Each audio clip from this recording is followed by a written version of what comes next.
سورۃ الانشراح بسم اللہ الرحمن الرحیم الم نشرح لك صدرك ووضعنا عنك وزرك الذي انقض ظهرك ورفعنا لك ذکرك۔ کیا ہم نے آپ کے لیے آپ کے سینے کو کھول نہیں دیا، انشراح نہیں دے دیا آپ کو، اور آپ پر جو ایک بوجھ پڑا ہوا تھا وہ اٹھا نہیں لیا۔ الذي انقض ظهرك، جو آپ کی کمر کو دوہرے کیے دے رہا تھا، توڑے دے رہا تھا۔ ورفعنا لك ذکرك، اور ہم نے آپ کے ذکر کو بلند کر دیا۔ ایسی مزید ویڈیو کے لیے ہمارے چینل روشنی کتاب کو سبسکرائب کیجیے۔ فَإِنَّ مَعَ الْعُسْرِ يُسْرًا إِنَّ مَعَ الْعُسْرِ يُسْرًا، تو یقیناً مشکل کے ساتھ ہی آسانی ہے، یقیناً مشکل کے ساتھ ہی آسانی ہے۔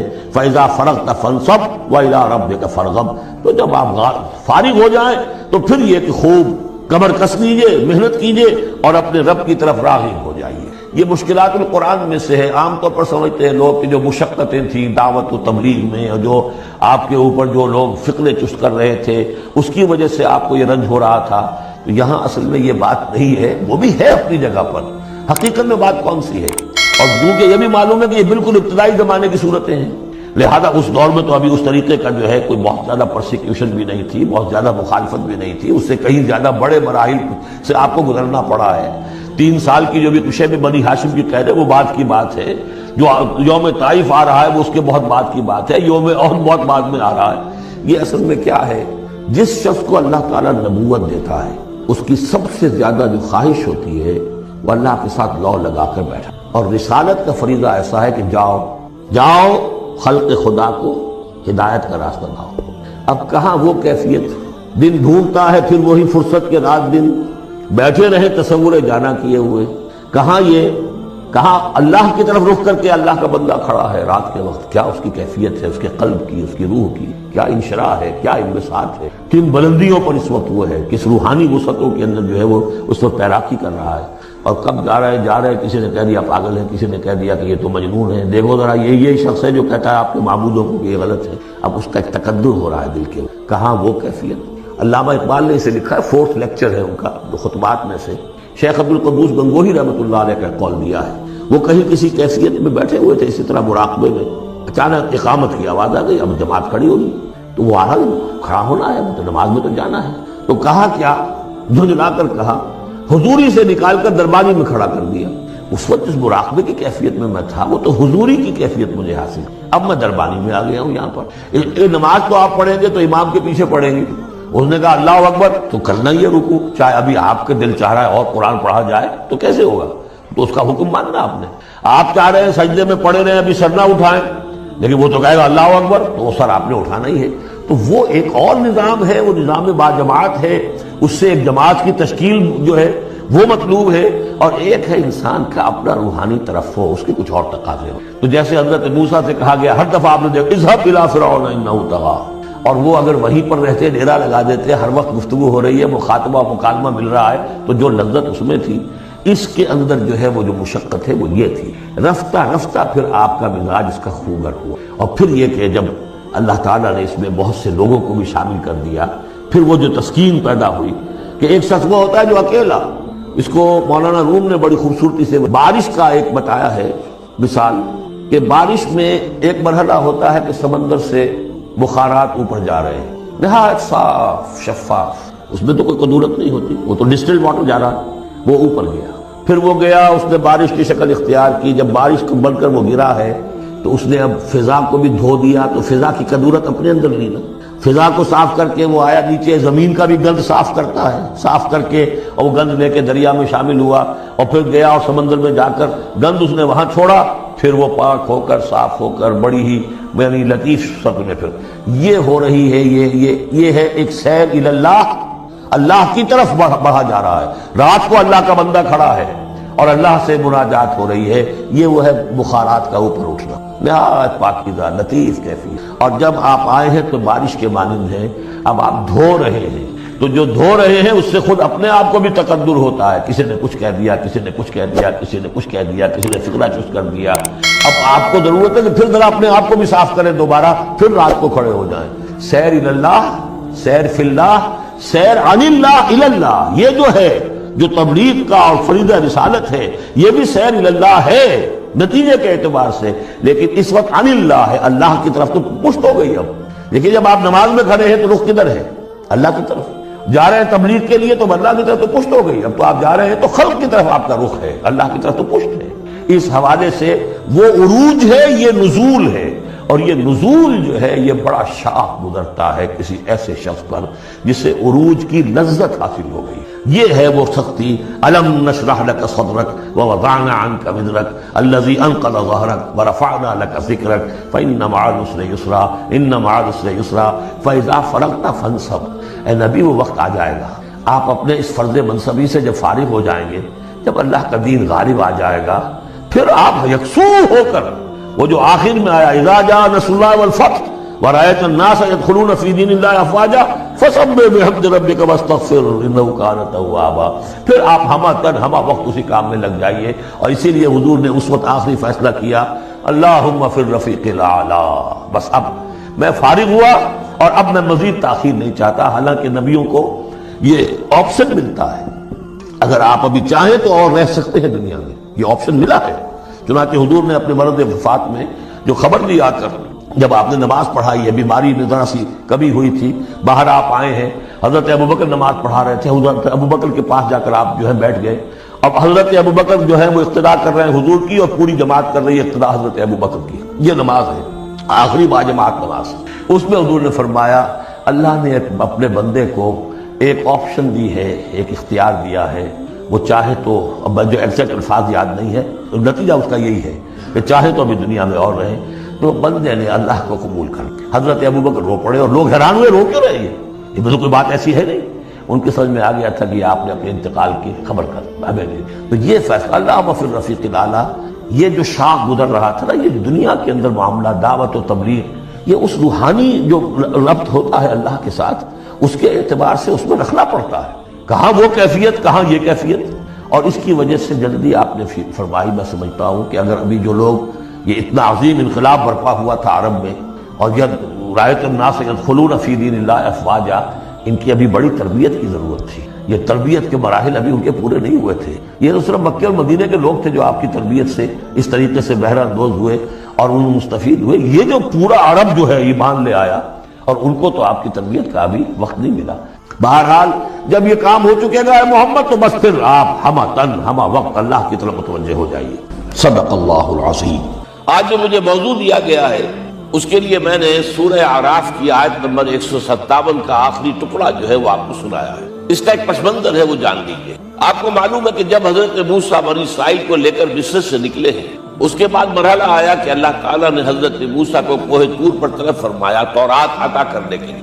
ان کی غیر حاضری میں ایک فتنہ کھڑا ہوا، اور کچھ لوگوں نے ایک بچڑا بنا کر اس کی پرستش شروع کر دی بنی اسرائیل میں، سامری کا بنایا ہوا بچڑا۔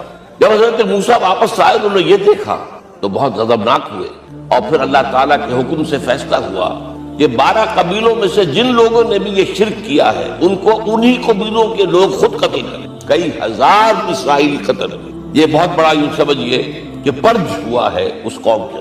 اس کے بعد پھر مزید اللہ تعالیٰ کی خدمت میں استغفار کے لیے حضرت موسیٰ علیہ السلام اپنے 70 بڑے بڑے سردار جو تھے 12 قبیلوں کے، ان کو لے کر حاضر، وہاں انہوں نے استغفار کیا اور ایک دعا کی، پروردگار وَاكْتُبْ لَنَا حَسَنَةً فِي الدُّنْيَا وَالْآخِرَةِ، ہمارے لیے نیکی کا اندراج کر دے، دنیا میں بھی آخرت میں۔ جواب ملا اللہ تعالیٰ کی طرف سے، دیکھو عذاب تو میں جس کو چاہوں گا دوں گا، اور ویسے میری رحمت ہر شے کے ساتھ موجود ہے، ہر شے کا وجود میری رحمت سے، لیکن ایک میری خاص رحمت ہے جو میں لکھ رکھوں گا ان لوگوں کے لیے جو میرے نبی امی آخری رسول ان پر ایمان لائیں گے صلی اللہ علیہ وسلم۔ وہ جب آئیں گے اور وہ نیکی کا حکم دیں گے، بدی سے روکیں گے، پاکیزہ چیزوں کو حلال قرار دیں گے، ناپاک چیزوں کو حرام قرار دیں گے، نوع انسانی کے اوپر جو بوجھ تھے جو اس وقت ہوں گے ان کو اتاریں گے۔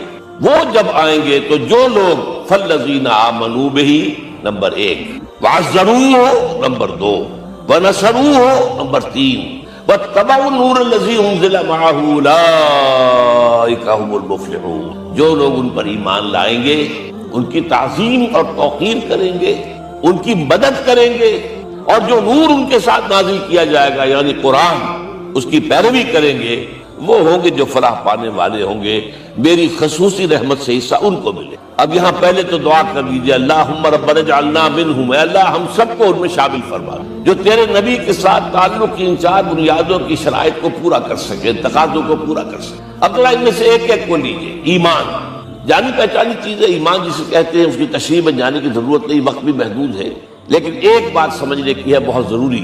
ایمان کے دو لیول ہیں، ایک قانونی ایمان ہے جس کی بنا پر ہم ایک دوسرے کو مسلمان سمجھتے ہیں، اس کا تعلق اقرار باللسان کے ساتھ ہے، زبان سے کہنا اشہد ان لا الہ الا اللہ وحدہ لا شریک لہ واشہد ان سیدنا و مولانا محمد عبدہ ورسولہ۔ وہ ہندو تھا، سکھ تھا، پارسی تھا، عیسائی تھا، یہ کلمہ کہے اور اسلام میں آ گیا۔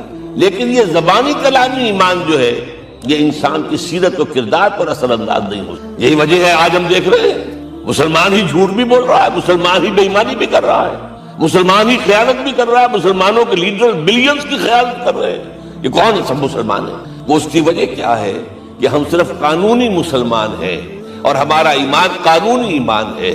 اس کے لیے اسلام کا لفظ قرآن میں آیا ہے سورہ حجرات میں، قالت الاعراب آمنا قل لم تؤمنوا ولکن قولوا اسلمنا۔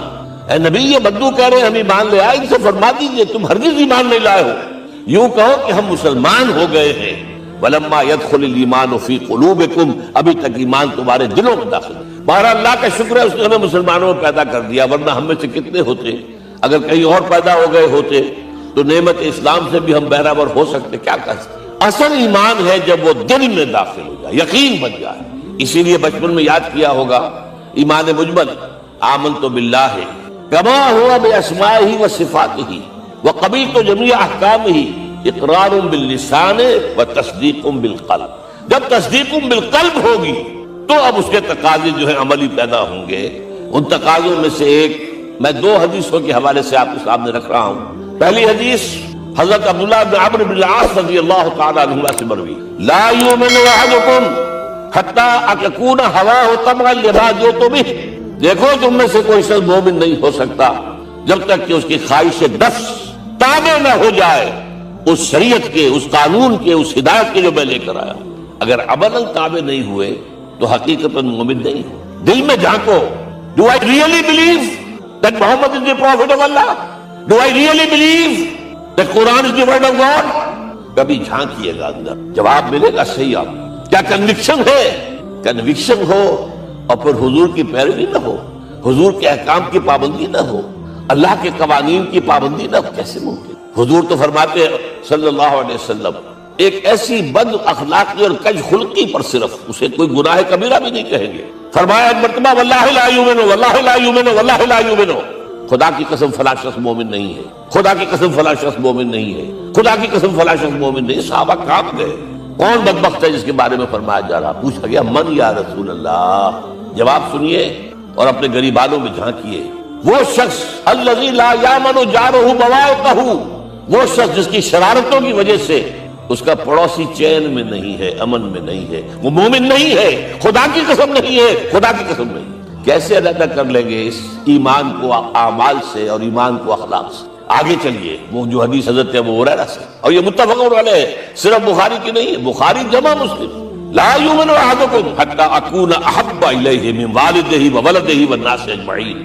تم میں سے کوئی شخص مومن نہیں ہو سکتا جب تک کہ میں اسے محبوب تر نہ ہو جاؤں، اپنے باپ سے بھی، اپنے بیٹے سے بھی، اور تمام انسانوں سے۔ جھانک لیجئے دل میں صورتحال یہ ہے یا نہیں ہے۔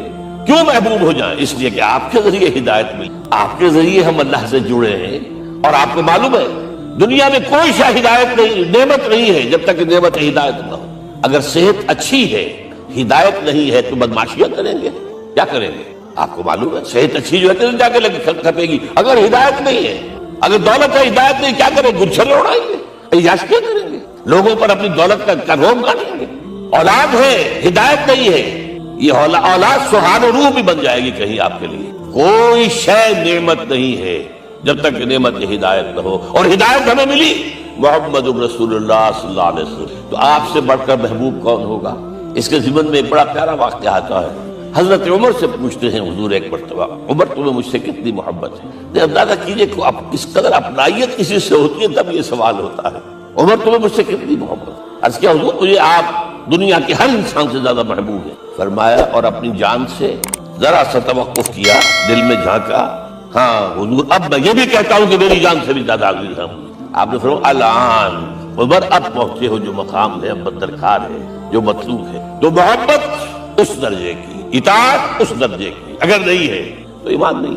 ہاں قانونی ایمان ہے، اب مسلمان ہے، اللہ کا شکر ہے، بہت بڑا فضل. اب اگلے بات پر آئیے، الضروح ان کی توقیر، ان کی تعظیم کرے.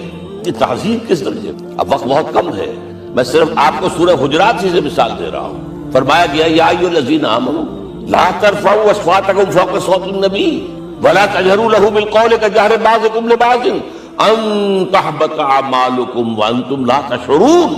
اے ایمان والو، کبھی اپنی آواز کو حضور کی آواز سے بلند تر نہ کر دینا.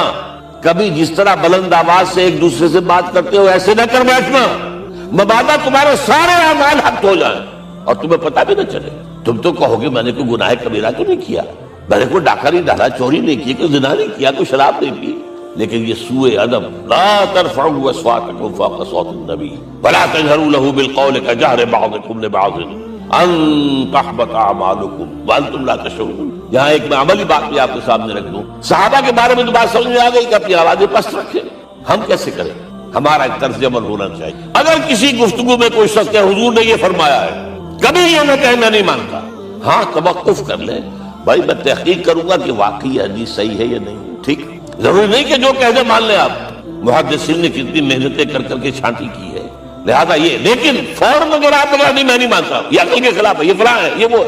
یہ ہے کہ جو آپ سوء ادب کے مرتکب ہو رہے ہیں نبی اکرم صلی اللہ علیہ وسلم کی بات کا. ہاں توقف کریں، غور کریں، تحقیق کریں، معلوم ہو کہ یہ حدیث پختہ نہیں ہے، مستند نہیں ہے، پھر دوسری بات. اور یہ جان لیجئے ہمارا جو معاشرہ ہے اس کا ایک قانونی جو ہے احاطہ ہے.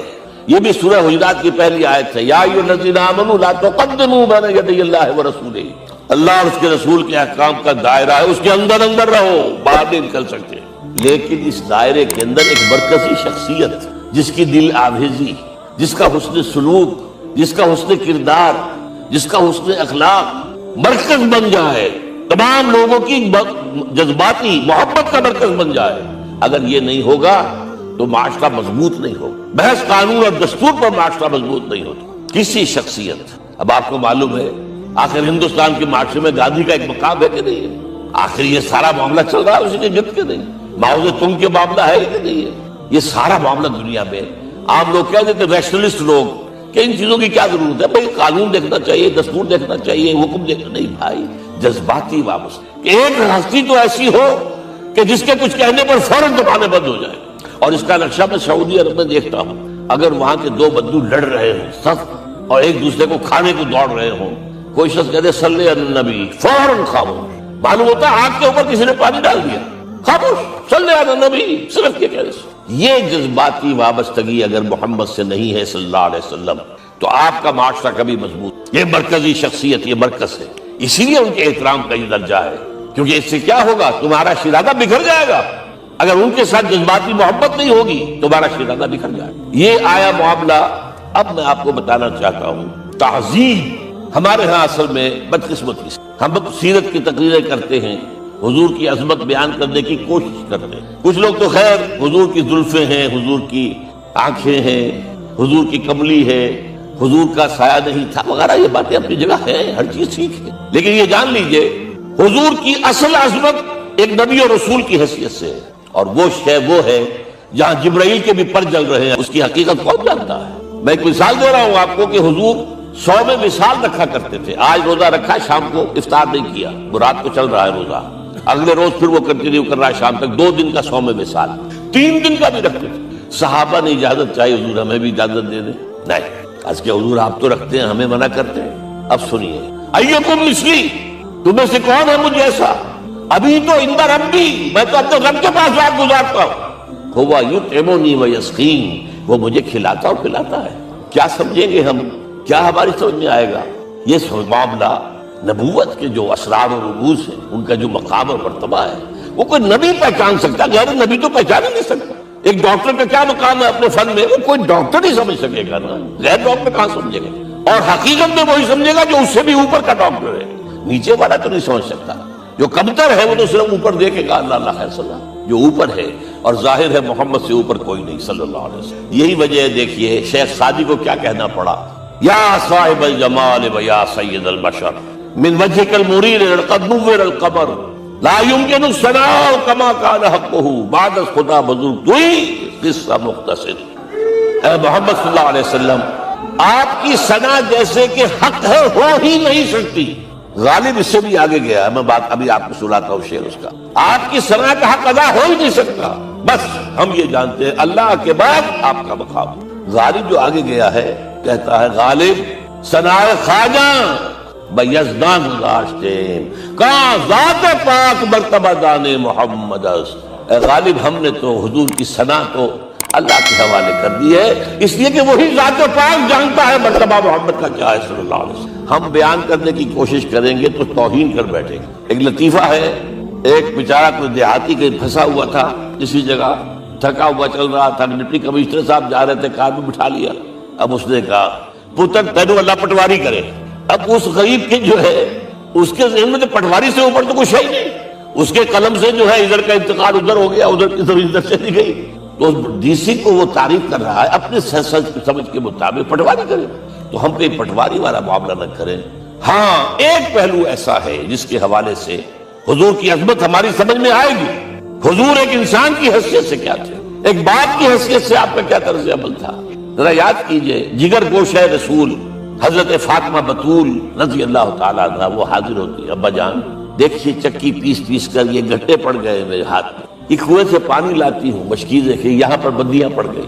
حضور اب تو عام لوگوں پر بھی آسانیاں ہیں، لوگوں کے ہاں غلام آ گئے ہیں، کنیزیں آ گئی ہیں، مال و دولت آ گئی ہے، مجھے بھی کوئی غلام کنیز عطا ہو جائے۔ اور آپ کو معلوم ہے یہ لخت جگر نور چشم محمد کی سب سے پیاری بیٹی صلی اللہ علیہ وسلم، کوئی شک نہیں، فاطمہ کیا بیتی ہوگی حضور کے قلب پر۔ لیکن فرمایا کیا بیٹی یہ دنیا کی چیزیں ہمارے لیے نہیں، میں تمہیں اس سے بہتر شے دیتا ہوں، تسبیح فاطمہ ہر نماز کے بعد 33 مرتبہ سبحان اللہ، 33 مرتبہ الحمدللہ، 33 مرتبہ اللہ اکبر کہہ لیا۔ لیکن سوچ لیجئے دل پر کیا گزری صلی اللہ علیہ وسلم۔ حضرت عائشہ سے پوچھئے، حضرت خدیجہ سے پوچھئے، حضور کیسے شوق تھے آپ سے زیادہ خواتین کے حق میں نرم، گھر کے کام کا جھاڑو دے رہے ہیں، کپڑے جو ہے بوسیدہ انہیں سی رہے، گھر میں بیٹھے ہوئے یہ کام کرتے تھے۔ بہرحال ایک بات میں آپ سے عرض کروں، آپ انسان کی جس حیثیت کا بھی ذہن میں تصور کریں گے وہ ساری حیثیتیں محمد میں موجود ہیں صلی اللہ علیہ وسلم۔ محمد حاکم کی حیثیت سے بھی ہے، محمد سپہ سالار کی حیثیت سے بھی ہے،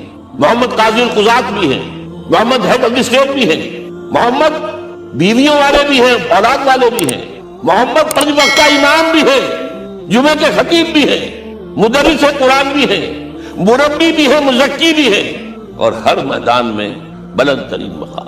کوئی ایسی جامع شخصیت ملے گی؟ ہمارے ہاں تو حال یہ ہے کہ جو خطیب صاحب ہوتے ہیں وہ 5 وقتہ نماز کیسے پڑھا سکتے ہیں، ان کا تو اونچا مقام ہے۔ 5 وقتہ نماز کے لیے تو علیحدہ چاہیے امام آپ کو، اور وہاں بھی ایک امام سینئر ہوگا وہ عشاء مغرب اور فجر پڑھائے گا، ایک جونیئر ہوگا بیچارہ وہ جو خاموش نماز ہے وہ پڑھائے گا۔ 5 وقتہ نماز پڑھا رہے ہیں محمد صلی اللہ علیہ وسلم، اور خطیب بھی ہوئی ہے، مربی بھی ہوئی ہے، مزکی بھی ہوئی ہے۔ ہمارے ہاں جو لوگ تزکیہ نفس کے میدان میں ہیں وہ پھر جماعت کبھی نہیں کراتے، کبھی نہیں دیکھا ہوگا آپ نے کسی صاحب کو کراتے ہو۔ یہ جامعیت کیوں؟ جامعیت کبریٰ۔ میں صرف ایک بات کہا کرتا ہوں، ایک اعتبار سے حضور کا اسوہ نامکمل ہے۔ آپ مجھے سوء ادب کا مرتکب نہ قرار دے دیں، اسوہ کیا ہے؟ عورت کے لیے اس کی اپنی نسوانی زندگی کے لیے اسوہ آپ میں نہیں ہے، آخر نصف انسانیت ہے، اسے بھی اسوہ چاہیے۔ یہ ہے جس کی وجہ سے حضور نے شادیاں کی ہیں زیادہ۔ خواتین کے لیے اسوہ حضور کے ازواج مطہرات ہیں، اور ان میں سب سے بڑھ کر جو بالکل یوں سمجھیے کہ آغاز کے اندر نوجوانی میں آ گئی ہیں حضور کی خدمت میں، نہایت ذہین و فتید، انہوں نے پھر عورت کی زندگی کے لیے حضور کا جو طرز عمل تھا وہ انہوں نے بیان کیا۔ اس لیے سورہ احزاب کے اندر اس کا تذکرہ ہے، جہاں یہ آتا ہے لقد کان لکم فی رسول اللہ اسوۃ حسنہ، وہیں پر یا نساء النبی لستن کاحد من النساء، اے نبی کی بیویوں تم عام عورتوں کے مانند نہیں ہو، تمہیں تو اسوہ بننا ہے امت کے لیے۔ اب اس سے اگلا قدم میں بڑھا رہا ہوں آگے، اور اس کے ساتھ جڑ جائے گی تیسری بات کیا ہے؟ وَنَصَرُوهُ، اس کی مدد کریں صلی اللہ علیہ وسلم۔ پہلی بات تو یہ نوٹ کیجئے، حضور انتہائی غیور انسان تھے، انتہائی غیور۔ یہ کہا جاتا ہے کہ اگر حضور گھوڑے اس میں سوار ہوتے تھے اونٹ پر اور آپ کا کوڑا نیچے گر گیا تو آپ یہ کسی سے نہیں کہتے تھے کہ ذرا یہ میرا کوڑا مجھے پکڑا دینا، یہ بھی گوارا نہیں تھا. آپ اونٹ بٹھا کر نیچے اتر کر اپنا کوڑا خود اٹھا دیں. کسی سے اپنے ذاتی کام کے لیے کوئی مدد مانگنا امکان ہی نہیں. بلکہ ایک واقعہ تو وہ ہے جب بھی میں تذکرہ کرتا ہوں میری آنکھوں میں آنسو آ جاتے ہیں. یہ ہجرت کے وقت کا واقعہ ہے. آپ کو معلوم ہے حضور نے تمام مسلمانوں کو مکے سے جانے کی اجازت دے دی, چلے جاؤ مدینے, چلے جاؤ مدینے. ایسی مزید ویڈیو کے لیے ہمارے چینل روشنی کتاب کو سبسکرائب کیجیے اور کمنٹ میں استغفر اللہ لکھیے.